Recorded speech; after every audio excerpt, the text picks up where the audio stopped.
माननीय प्रधानमंत्री श्री खूब खूब स्वागत है। साथे उमळकाभेर स्वागत करीए छीए गुजरातना माननीय मुख्यमंत्री श्री भूपेन्द्रभाई पटेलનું, नवसारीना माननीय सांसद सभ्य श्री CR पाटिल, माननीय मंत्री श्री मुळुभाई बेरा, माननीय मंत्री श्री हर्षभाई संघवी, माननीय सांसद सभ्य श्रीमती पूनमबेन माडम, माननीय सांसद सभ्य श्री रमेशभाई धाड़ू, माननीय सांसद सभ्य श्री बाबूभाई देसाई, माननीय धारासभ्य श्री पबुभा माणेक, माननीय जिला पंचायत प्रमुख श्रीमती रिद्धिबा जाडेजा। आवो खूब ताळीओ साथे फरी एकवार सौ मंचस्थ महानुभावोनुं स्वागत करीए। आज पवित्र भूमि श्री कृष्णना द्वारकामां महोत्सवनो माहोल छे। आज द्वारकावासीओ माटे अनेक भेट सौगातो आपवा माननीय प्रधानमंत्री श्री पधार्या छे, त्यारे तेओनुं मानभेर स्वागत करवा अमे अति उत्सुक छीए। सर्वप्रथम माननीय मुख्यमंत्री श्री भूपेन्द्रभाई पटेले नम्र निवेदन कि आप माननीय प्रधानमंत्री श्रीનું द्वारकाधीश मंदिरनी प्रतिकृतिथी स्वागत करशो।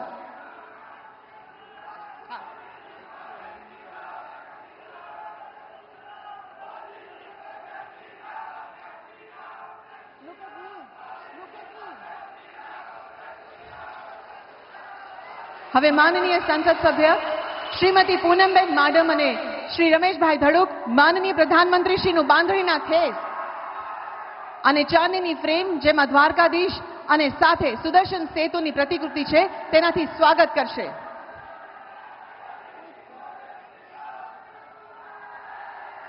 હવે માનનીય સંસદ સભ્ય શ્રી બાબુભાઈ દેસાઈને નમ્ર નિવેદન કે આપ સોના ચાંદીની પાઘડી અને શોલથી માનનીય પ્રધાનમંત્રી શ્રીનું સ્વાગત કરશો।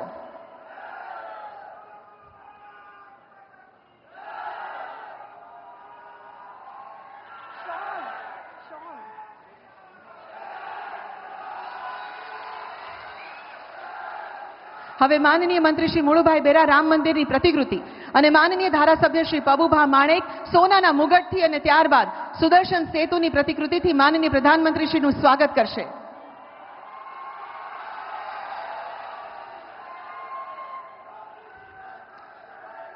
માનનીય પબુભાના પિતાશ્રી વિરમભાનું સ્વપ્ન હતું કે રામ મંદિરનું નિર્માણ થાય, જે માનનીય પ્રધાનમંત્રીશ્રીએ પૂરું કર્યું છે અને આજે એટલે જ વિરમભા પરિવાર તરફથી 90 કિલો ચાંદી રામ મંદિરને ભેટ કરવા જઈ રહ્યા છે।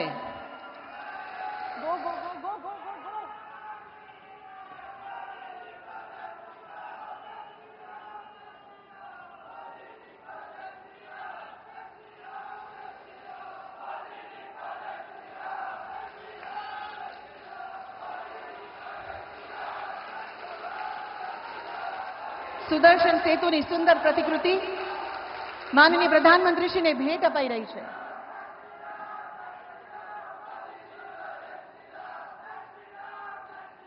ધન્યવાદ। આજે દ્વારકાની ધન્ય ધરા પર માનનીય પ્રધાનમંત્રીશ્રીના આગમનના લીધે સૌના દિલમાં હરખની હેલી વહી રહી છે, ત્યારે આ કાર્યક્રમની વિધિવત શરૂઆત કરવા અને સ્વાગત સંબોધન હેતુ आवो माननीय मुख्यमंत्री श्री भूपेन्द्रभाई पटेल ने आपणे नम्र निवेदन करिए।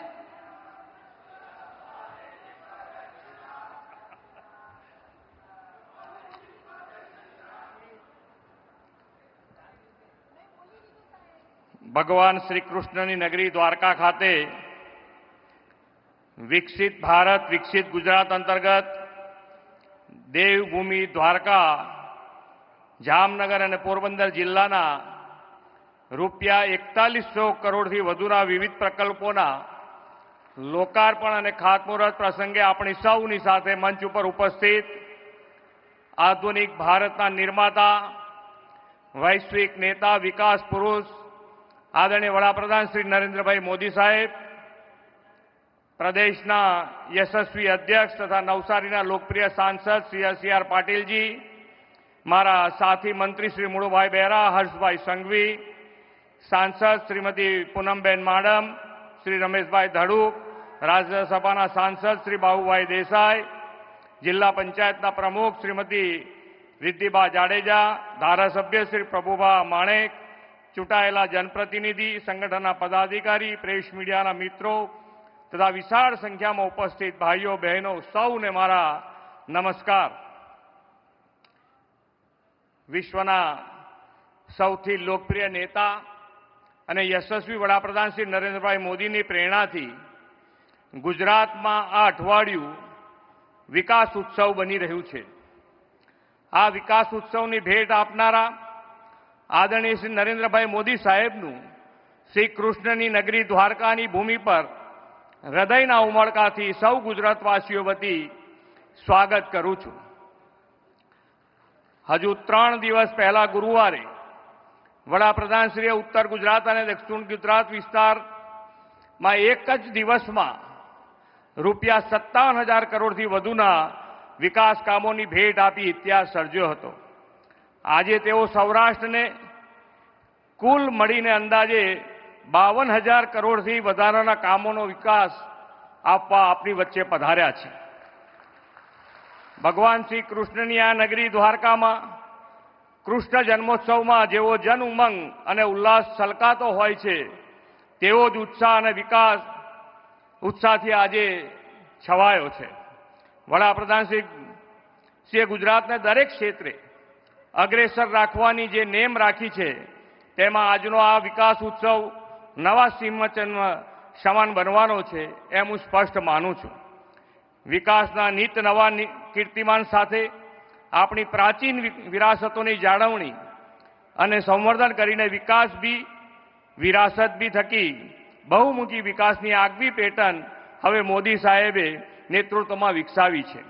શ્રી કૃષ્ણભૂમિ દ્વારકાને આજે મળી રહેલી નવતર ભેટ એ આપણી હજારો વર્ષ જૂની વિરાસતને આધુનિક વિકાસ સાથે જોડનારી ભેટ બનશે.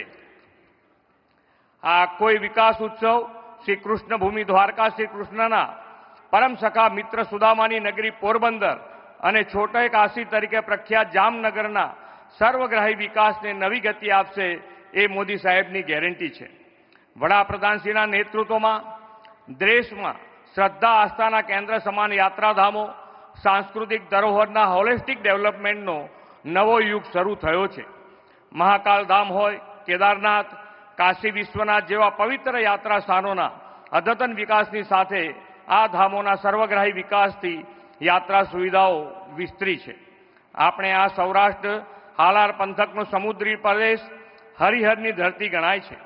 સમુદ્રના એક તટે ભગવાન સોમનાથને હર હર મહાદેવનો નાદ છે તો દ્વારકાના સમુદ્ર તટે શ્રી હરિ ભગવાન કૃષ્ણ બિરાજમાન છે. વડાપ્રધાનશ્રીએ સોમનાથ તીર્થક્ષેત્રના સર્વગ્રાહી વિકાસથી પ્રથમ જ્યોતિર્લિંગને વિશ્વ ખ્યાતિ અપાવી છે.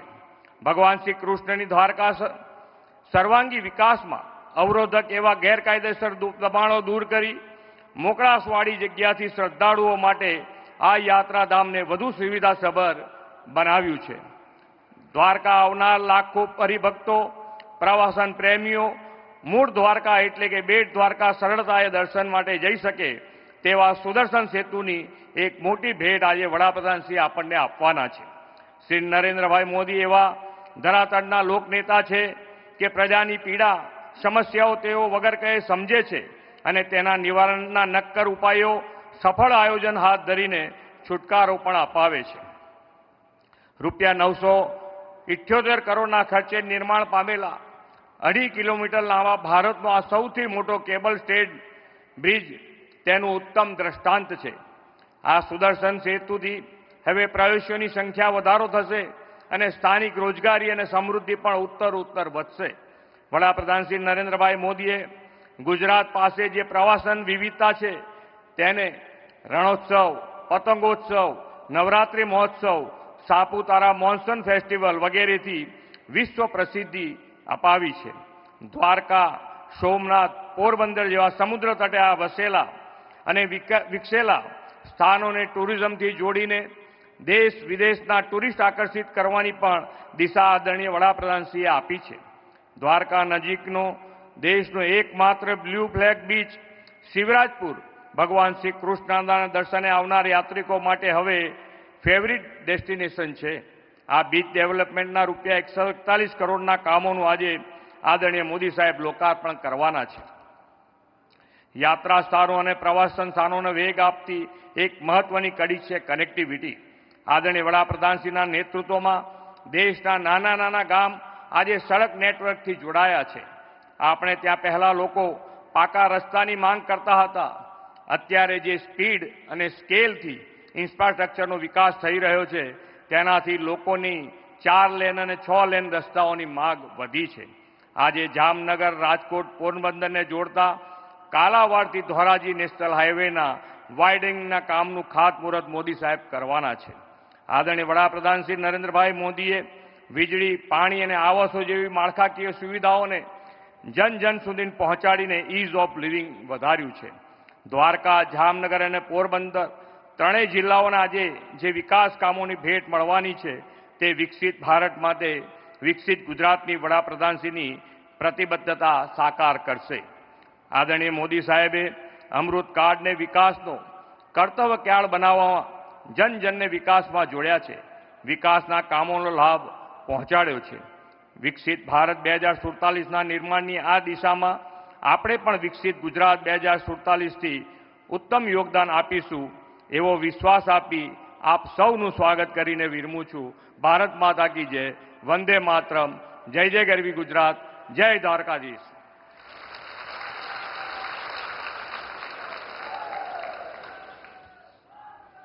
માનનીય મુખ્યમંત્રી શ્રી, આપના ઉષ્માપૂર્ણ સ્વાગત શબ્દો માટે આપનો પણ અમે આભાર માનીએ છીએ.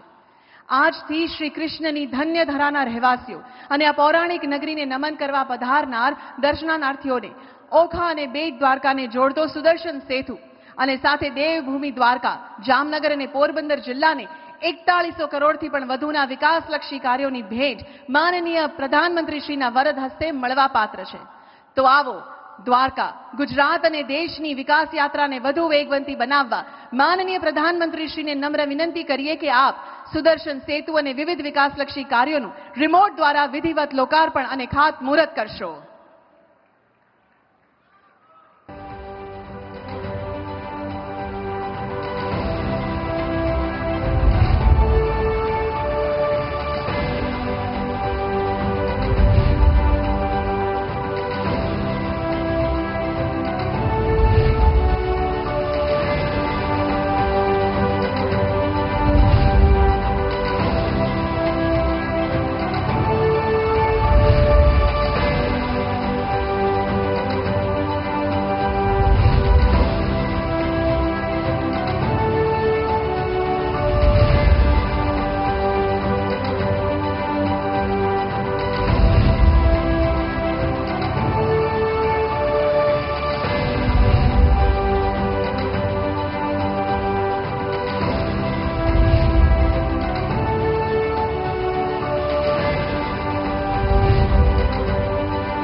बिंदु बिंदु अमृत सिंधु तिमिर नाशिनी ज्योतिका कण कण कृष्ण समाहिता मुक्तिदायिनी द्वारिका।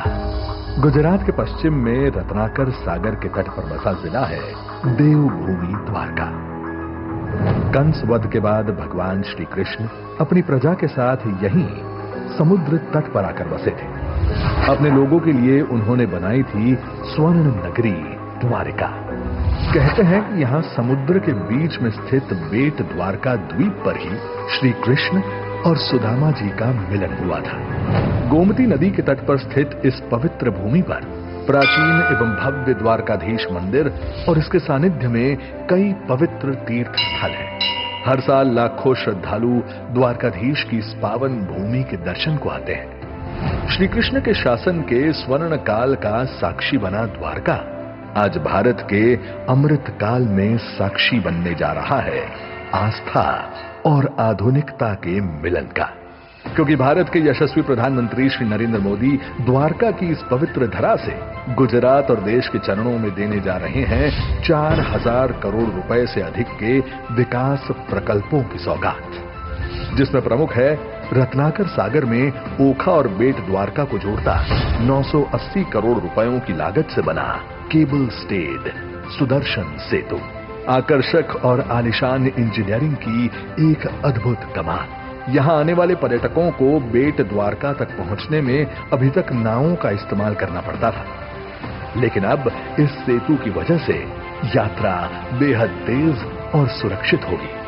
वहीं बेट द्वारका के लोगों को भी सीधी सड़क कनेक्टिविटी मिलेगी। अत्याधुनिक तकनीक से बना ये ब्रिज 30 मीटर चौड़ा है और 2.25 किलोमीटर से अधिक लंबा। इसके 500 मीटर लंबे मध्य हिस्से को भूमि का आधार न लेते हुए सिर्फ केबल के द्वारा धारण किया गया है। इस प्रकार के कर्व लाइन पाइलॉन के उपयोग से बना भारत का यह सबसे पहला और विश्व का दूसरा ब्रिज है। ब्रिज की संरचना में शामिल है 152 केबल, जिनका कुल वजन 1500 टन है और केबल की लंबाई है पूरे 1811 किलोमीटर। ब्रिज के दोनों ओर भगवत गीता के श्लोक और भगवान कृष्ण के प्रतीक एवं सौर पैनल और व्यूइंग गैलरी जैसे आकर्षण हैं। ये ब्रिज से पर्यटन के साथ साथ स्थानीय अर्थव्यवस्था को भी अत्यधिक बढ़ावा मिलेगा। दुनिया भर के पर्यटकों को श्री कृष्ण की ओर आकर्षित करेगा सुदर्शन सेतु। इसके साथ ही माननीय प्रधानमंत्री जी कर रहे हैं 620 करोड़ रुपए से अधिक के प्रोजेक्ट्स के अंतर्गत जामनगर के सिक्का थर्मल प्लांट में फ्लू गैस डीसल्फराइजेशन सिस्टम का भूमि पूजन और कालावड में 12.5 मेगावाट सौर पावर परियोजना का शुभारंभ। साथ ही भारत सरकार के वाडीनार में ट्विन ऑफशोर पाइपलाइन रिप्लेसमेंट जैसे प्रोजेक्ट्स नवीन प्रौद्योगिकी और पर्यावरण संरक्षण के प्रति भारत की प्रतिबद्धता के प्रतीक बनेंगे। इसी प्रकार 300 करोड़ रुपयों से अधिक की लागत से धोराजी जाम कंडोरणा कालावड मार्ग के विस्तृतीकरण और मजबूतीकरण से राजकोट, जामनगर, जूनागढ़ और पोरबंदर के औद्योगिक क्षेत्रों और बंदरगाहों के साथ साथ एग्रीकल्चर मार्केटिंग यार्ड्स तक मिलेगी सुदृढ़ कनेक्टिविटी। तो राजकोट जेतलसर सोमनाथ एवं जेतलसर वानस जालिया और राजकोट ओखा के बीच इलेक्ट्रिफिकेशन की 600 करोड़ रुपयों से अधिक की रेल सेवाओं के प्रकल्पों का भी माननीय प्रधानमंत्री जी करने वाले हैं लोकार्पण।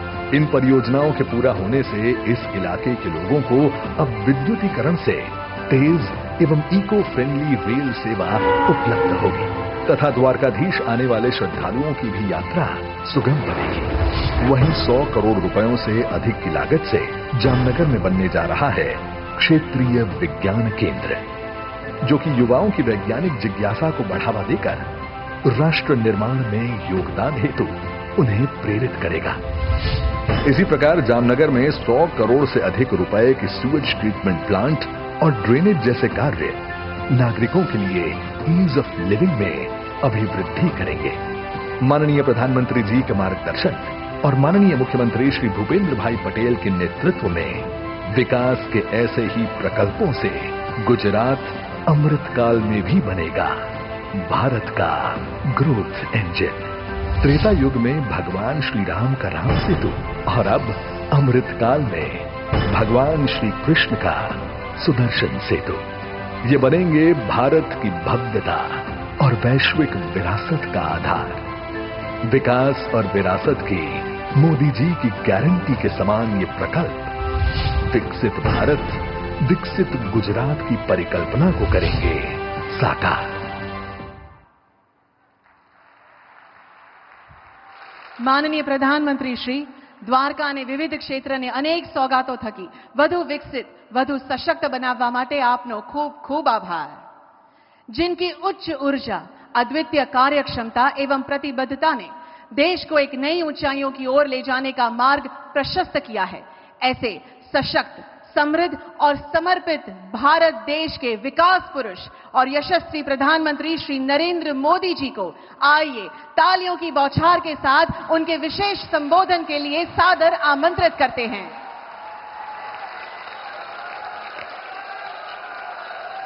द्वारकाधीश की, द्वारकाधीश की, द्वारकाधीश की।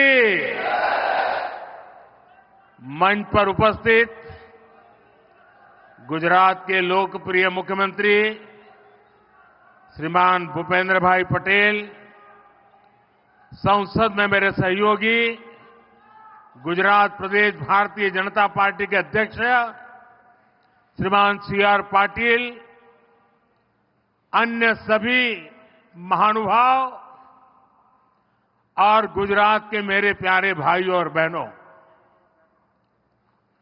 સૌથી પહેલા તો માતૃ સ્વરૂપા અમારી આહિર રાણીઓ એમણે જે ઓવારણા લીધા એમનો હું શ્રદ્ધાપૂર્વક આદરપૂર્વક પ્રણામ કરીને આભાર માનું છું. થોડા દિવસ પહેલા સોશિયલ મીડિયામાં એક વિડીયો બહુ વાયરલ થયો. દ્વારકામાં 37,000 આહિરાણી એક સાથે ગરબા કરે તો લોકો મને બડા ગર્વથી કહેતા હતા કે સાહેબ આ દ્વારકામાં 37,000 આહિરાણી. મેં કહ્યું ભાઈ તમને ગરબો દેખાડો પણ ત્યાંની એક બીજી વિશેષતા છે કે આ 37,000 આહિરાણી જ્યારે ત્યાં ગરબા કરતી હતી ને ત્યારે ત્યાં ઓછામાં ઓછું 25,000 કિલો સોનું એમના શરીર ઉપર હતું. આ તો આંકડો હું ઓછામાં ઓછું કહું છું. જ્યારે લોકો જાણે કે શરીર પર 25,000 કિલો સોનું અને ગરબા, લોકોને આશ્ચર્ય થાય છે. એવી આ માતૃ સ્વરૂપા આપ સૌએ મારા ઓવારણા લીધા, આપના આશીર્વાદ મળ્યા. હું સૌ આહિરાણીનો માથું નમાવીને આભાર માનું છું. भगवान श्री कृष्ण की कर्मभूमि द्वारिका धाम को मैं श्रद्धापूर्वक नमन करता हूं. देवभूमि द्वारिका में भगवान कृष्ण द्वारिकाधीश के रूप में विराजते हैं. यहां जो कुछ भी होता है वो द्वारिकाधीश की इच्छा से ही होता है. आज सुबह मुझे मंदिर में दर्शन का, पूजन का सौभाग्य मिला. द्वारिका के लिए कहा जाता है कि ये 4 धाम और सप्तपुरी दोनों का हिस्सा है. यहां आदि शंकराचार्य जी ने 4 पीठों में से एक शारदा पीठ की स्थापना की. यहां नागेश्वर ज्योतिर्लिंग है, रुक्मिणी देवी मंदिर है, आस्था के ऐसे अनेक केंद्र है. और मुझे बीते दिनों देश काज करते करते देव काज के निमित्त देश के अनेक तीर्थों की यात्रा का सौभाग्य मिला है.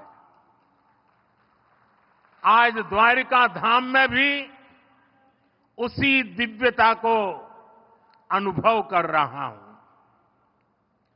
आज सुबह ही मुझे ऐसा एक और अनुभव हुआ. मैंने वो पल बिताए जो जीवन भर मेरे साथ रहने वाले हैं. मैंने गहरे समुद्र के भीतर जाकर प्राचीन द्वारिका जी के दर्शन किए.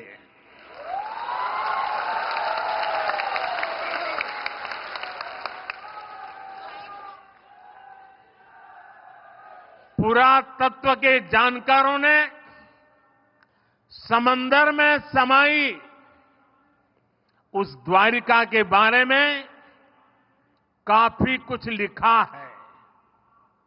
हमारे शास्त्रों में भी द्वारिका के बारे में कहा गया है, भविष्यति पुरी रम्या सद्वारा प्राज्ञ तोरणा चयाट्टलाकल केयूरा पृथिव्याम ककूदोपमा, अर्थात सुंदर द्वारों और ऊंचे भवनों वाली ये पुरी पृथ्वी पर शिखर जैसी होगी। कहते हैं भगवान विश्वकर्मा ने खुद इस द्वारिका नगरी का निर्माण किया था। द्वारका नगरी भारत में श्रेष्ठ नगर, उसका आयोजन, उसका विकास का एक उत्तम उदाहरण था। आज जब मैं गहरे समुद्र के भीतर द्वारिका जी के दर्शन कर रहा था तो मैं पुरातन वही भव्यता, वही दिव्यता मनोमन अनुभव कर रहा था। मैंने वहां भगवान श्री कृष्ण को, द्वारकाधीश को प्रणाम किया, उन्हें नमन किया। मैं अपने साथ मोर पंख भी ले कर गया था, जिसे मैंने प्रभु कृष्ण का स्मरण करते हुए वहां अर्पित किया। मेरे लिए कई वर्षों से, जब मैंने पुरातत्वविदों से ये जाना था तो एक बहुत बड़ी जिज्ञासा थी। मन करता था कभी न कभी समुद्र के भीतर जाऊंगा और उस द्वारिका नगरी के जो भी अवशेष हैं उसे छू करके श्रद्धा भाव से नमन करूंगा। अनेक वर्षों की मेरी वो इच्छा आज पूरी हुई। मेरा मन बहुत गदगद है, मैं भाव विभोर हूं। दशकों तक जो सपना संजोया हो और उसे आज उस पवित्र भूमि को स्पर्श कर करके पूरा हुआ होगा, आप कल्पना कर सकते हैं मेरे भीतर कितना अभूत आनंद होगा। साथियों, 21वीं सदी में भारत के वैभव की तस्वीर भी मेरी आंखों में घूम रही थी और मैं लंबे समय तक अंदर रहा। मैं समुद्र द्वार और आज के यहां देर आई आने में उसका कारण भी मैं अंदर काफी देर रुका रहा। मैं समुद्र द्वारका के उस दर्शन से विकसित भारत के संकल्प को और मजबूत करके आया हूं। साथियों, आज मुझे सुदर्शन सेतु के लोकार्पण का भी सौभाग्य मिला है। 6 साल पहले मुझे इस सेतु के शिलान्यास का अवसर मिला था। ये सेतु ओखा को बेट द्वारका द्वीप से जोड़ेगा। ये सेतु द्वारकाधीश के दर्शन भी आसान बनाएगा और यहां की दिव्यता को भी 4 चांद लगा देगा। जिसका सपना देखा, जिसकी आधारशिला रखी, उसको पूरा किया, यही ईश्वर रूपी जनता जनार्दन के सेवक मोदी की गारंटी है। सुदर्शन सेतु सिर्फ एक सुविधा भर नहीं है, बल्कि ये इंजीनियरिंग का भी कमाल है। और मैं तो चाहूंगा इंजीनियरिंग के, स्ट्रक्चरल इंजीनियरिंग के विद्यार्थी आकर के इस सुदर्शन सेतु का अध्ययन करें, ये भारत का अब तक का सबसे लंबा केबल आधारित ब्रिज है। मैं सभी देशवासियों को इस आधुनिक और विराट सेतु के लिए बहुत बहुत बधाई देता हूं। અને આજે જ્યારે આવડું મોટું કામ થાય છે ત્યારે એક જૂની વાત યાદ આવે છે। રશિયામાં અસ્ટ્રાખાન નામનું એક રાજ્ય છે। ગુજરાત અને અસ્ટ્રાખાન સાથે સિસ્ટર સ્ટેટનો આપણો નાતો છે। તો જ્યારે હું મુખ્યમંત્રી હતો ત્યારે રશિયાના એ અસ્ટ્રાખાન રાજ્યમાં એમણે મને નિમંત્રણ આપ્યું, હું ગયો હતો। અને જ્યારે ત્યાં ગયો તો મારા માટે આશ્ચર્ય હતું કે ત્યાં જે સારામાં સારી બજાર હોય, મોટામાં મોટો મોલ હોય તો એનું નામ ઓખા ઉપર જ હોય, બધાના નામ પર ઓખા। મેં કહ્યું કે ઓખા કેમ રાખ્યું છે? તો સદીઓ પહેલા આપણા લોકો અહીંથી વેપાર માટે ત્યાં જતા અને અહીંથી જે ચીજો જાય એને ત્યાં ઉત્તમમાં ઉત્તમ ચીજો માનવામાં આવતી। એના કારણે જે સદીઓ પછી પણ ઓખા નામની દુકાન હોય, ઓખા નામનો મોલ હોય તો ત્યાંના લોકોને લાગે કે આ ખૂબ ઊંચી ગુણવત્તાવાળી વસ્તુ અહીંયા મળે છે। એ જે સદીઓ પહેલા આ મારા ઓખાની જે આબરૂ હતી ને, આ સુદર્શન સેતુ બન્યા પછી ફરી એકવાર દુનિયાના નકશામાં મારું ઓખા ચમકવાનું છે। साथियों, आज जब मैं सुदर्शन सेतु को देख रहा तो कितनी ही पुरानी बातें भी याद आ रही है। पहले द्वारका और बेट द्वारका के लोगों को, श्रद्धालुओं को फेरी बोट पर निर्भर रहना पड़ता था। पहले समंदर और फिर सड़क से लंबा सफर करना पड़ता था। यात्रियों को परेशानी होती थी और अक्सर समंदर की ऊंची लहरों के कारण कभी कभी बोट सेवा बंद भी हो जाती थी। इससे श्रद्धालुओं को बहुत परेशानी होती थी। जब मैं मुख्यमंत्री था तो यहां के साथी जब भी मेरे पास आते थे तो ब्रिज की बात जरूर करते थे। और हमारे शिव हमारे पबूबा, उनका एक एजेंडा था कि ये काम मुझे करना है। आज मैं देख रहा हूं कि पबूबा सबसे ज्यादा खुश है।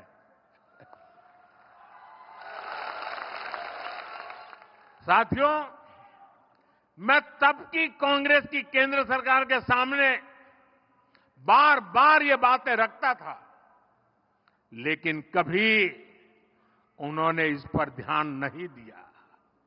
इस सुदर्शन सेतु का निर्माण यह भी भगवान श्री कृष्ण ने मेरे ही भाग्य में लिखा था। मुझे खुशी है कि मैं परमात्मा का आदेश का पालन करके इस दायित्व को निभा पाया हूं। इस पुल के बनने से अब देश भर से यहां आने वाले श्रद्धालुओं को बहुत सुविधा होगी।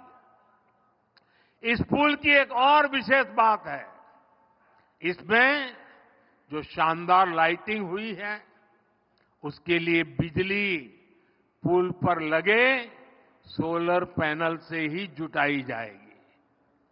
सुदर्शन सेतु में 12 टूरिस्ट गैलरी बनाई गई है। आज मैंने भी इन गैलरियों को देखा है। ये अद्भुत है, बहुत ही सुंदर है, सुदर्शन ही है। इनसे लोग अथाह नीले समंदर को निहार पाएंगे। साथियों, आज इस पवित्र अवसर पर मैं देवभूमि द्वारका के लोगों की सराहना भी करूंगा। यहां के लोगों ने स्वच्छता का जो मिशन शुरू किया है, और मेरे पास लोग सोशल मीडिया से वीडियो भेजते थे कि द्वारिका में कितनी जबरदस्त सफाई का काम चल रहा है। आप लोग खुश है ना? તમારા બધાને આનંદ થયો ના સફાઈ થઈ તો? એકદમ બધું સાફ સાફ લાગે છે ને? પણ હવે તમારી જવાબદારી શું? પાછું મારે આવવું પડશે સાફ કરવા? એ તમે આને સાફ રાખશો કે નહીં? જરા હાથ ઊંચા કરીને કહો. હવે આપણે દ્વારકાને ગંદી નહીં થવા દઈએ. મંજૂર? मंजूर? देखिए, विदेश के लोग यहां आएंगे, अनेक श्रद्धालु आएंगे। जब वो स्वच्छता देखते हैं ना, तो आधा तो उनका मन आप जीत ही लेते हैं। साथियों, जब मैंने देशवासियों को नए भारत के निर्माण की गारंटी दी थी, तो ये विपक्ष के लोग जो आए दिन मुझे गाली देने के शौकीन है, वो उसकी भी मजाक उड़ाते थे। आज देखिए, लोग नया भारत अपनी आंखों से बनता हुआ देख रहे हैं। जिन्होंने लंबे समय तक देश पर शासन किया, उनके पास इच्छा शक्ति नहीं थी। सामान्य जन को सुविधा देने की नीयत और निष्ठा में खोट थी। कांग्रेस की पूरी ताकत एक परिवार को ही आगे बढ़ाने में लगती रही। अगर एक परिवार को ही सब कुछ करना था, तो देश बनाने की याद कैसे आती?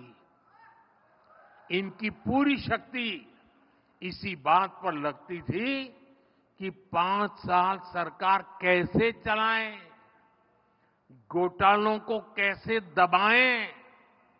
तभी तो 2014 से पहले के 10 सालों में भारत को ये सिर्फ 11वें नंबर की इकोनॉमी बना पाए।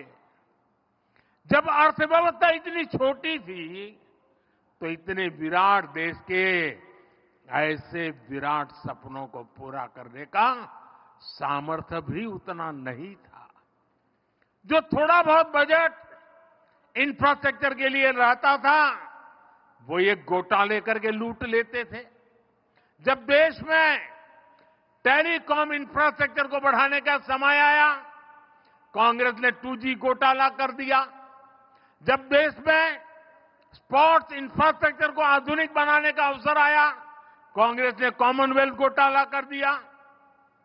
जब देश में डिफेंस इंफ्रास्ट्रक्चर को मजबूत करने की बारी आई, कांग्रेस ने हेलीकॉप्टर और सबमरीन घोटाला कर दिया। देश की हर जरूरत के साथ कांग्रेस सिर्फ विश्वासघात ही कर सकती है। साथियों, 2014 में जब आप सभी ने मुझे आशीर्वाद देकर दिल्ली भेजा, तो मैं आपसे वायदा करके गया था कि देश को लूटने नहीं दूंगा।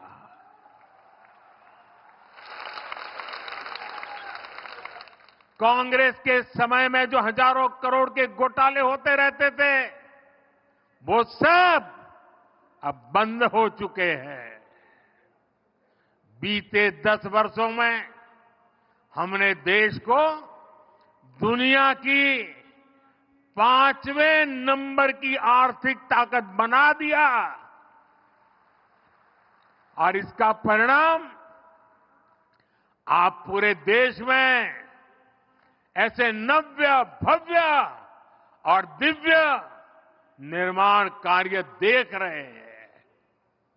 एक तरफ हमारे दिव्य तीर्थ स्थल आधुनिक स्वरूप में सामने आ रहे हैं, तो दूसरी तरफ मेगा प्रोजेक्ट से नए भारत की नई तस्वीर बन रही है।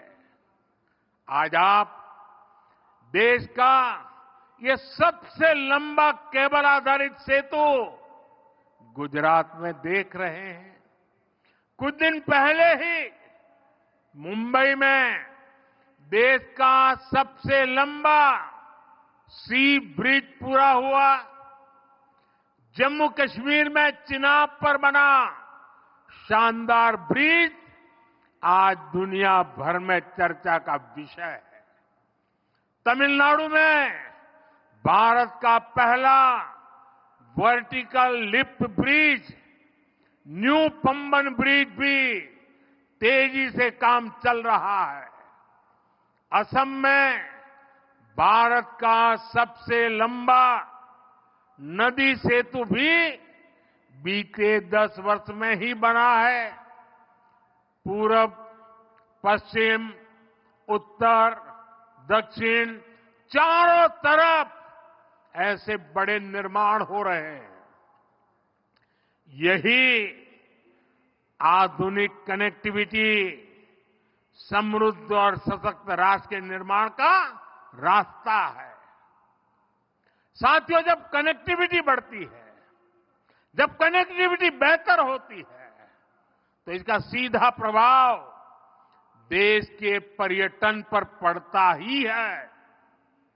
गुजरात में बढ़ती हुई कनेक्टिविटी राज्य को बड़ा टूरिस्ट हब बना रही है। आज गुजरात में 22 सेंचुरीज और 4 नेशनल पार्क हैं। हजारों वर्ष पुराने पोर्ट सिटी लोथल की चर्चा दुनिया भर में है। आज अहमदाबाद शहर, रानी की वाव, चांपानेर और धौलावीरा वर्ल्ड हेरिटेज बन चुके हैं। द्वारका में शिवराजपुर का ब्लू फ्लैग बीच है। वर्ल्ड हेरिटेज सिटी अहमदाबाद है। एशिया का सबसे लंबा रोपवे ये हमारे गिरनार पर्वत पर है। गिर वन, एशियाटिक लायन ये हमारे गिर के जंगलों में पाए जाते हैं। दुनिया की सबसे ऊंची प्रतिमा सरदार साहब की स्टैच्यू ऑफ यूनिटी गुजरात के एकता नगर में है। रणोत्सव में आज दुनिया भर के पर्यटकों का मेला लगता है। कच्छ का धोरडो गांव दुनिया के सर्वोत्तम पर्यटन गांवों में गिना जाता है। नड़ाबेट राष्ट्रभक्ति और पर्यटन का एक महत्वपूर्ण केंद्र बन रहा है। विकास भी, विरासत भी, इस मंत्र पर चलते हुए गुजरात में आस्था के स्थलों को भी संवारा जा रहा है। द्वारिका, सोमनाथ, पावागढ़, मोढेरा, अंबाजी ऐसे सभी महत्वपूर्ण तीर्थ स्थलों में सुविधाओं का विकास किया गया है। अंबाजी में ऐसी व्यवस्था की गई है कि 52 शक्तिपीठों के दर्शन एक जगह हो जाते हैं।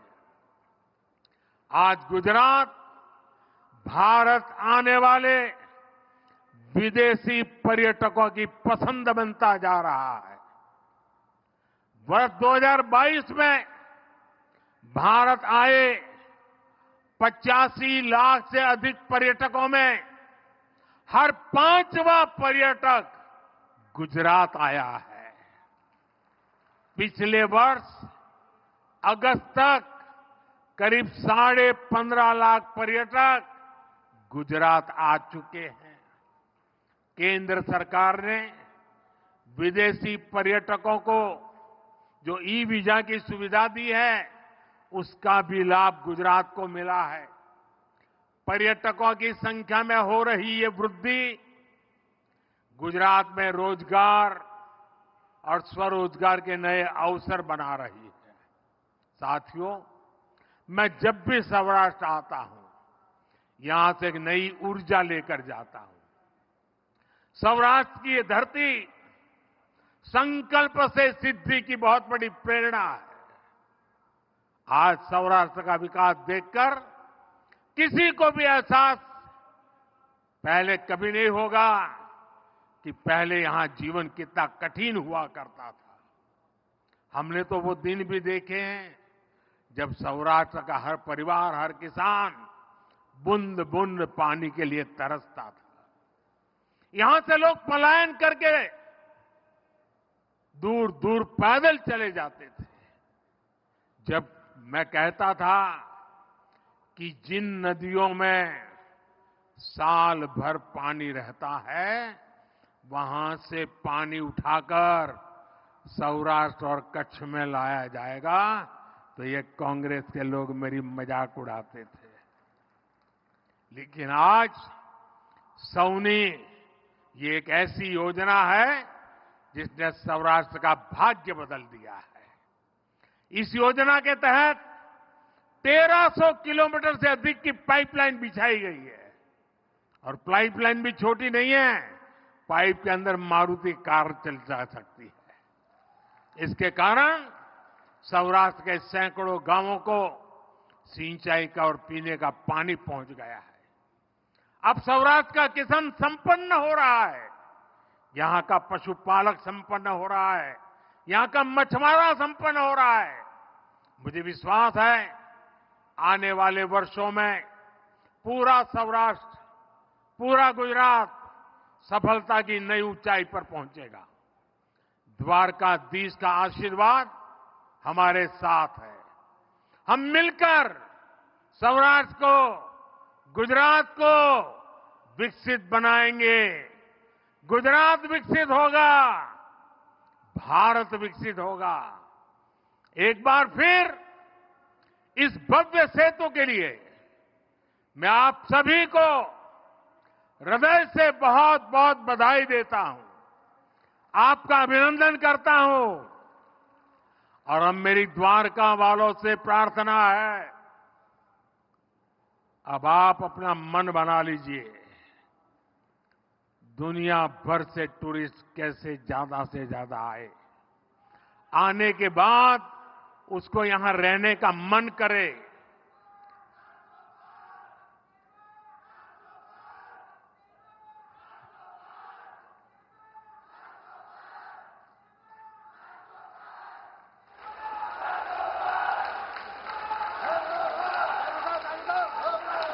मैं आपकी इस भावना का आदर करता हूं।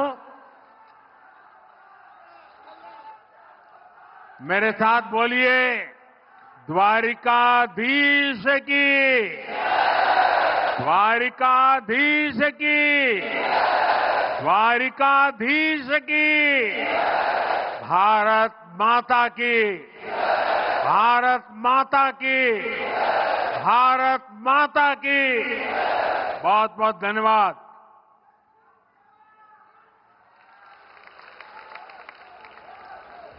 માનનીય પ્રધાનમંત્રી શ્રી, આપના ઉત્સાહભર્યા સંબોધન, આપની માનક ઉપસ્થિતિ અને આ પવિત્ર દેવભૂમિને અનેક સોગાતોની ભેટ આપવા બદલ આપનો પણ ખૂબ ખૂબ આભાર માનીએ છીએ। આવો ફરી એકવાર તાળીઓના નાદથી માનનીય પ્રધાનમંત્રીશ્રીનો આભાર માનીએ અને ફરી પવિત્ર ધામમાં પધારવાનું નિમંત્રણ આપી આવજો કહીએ।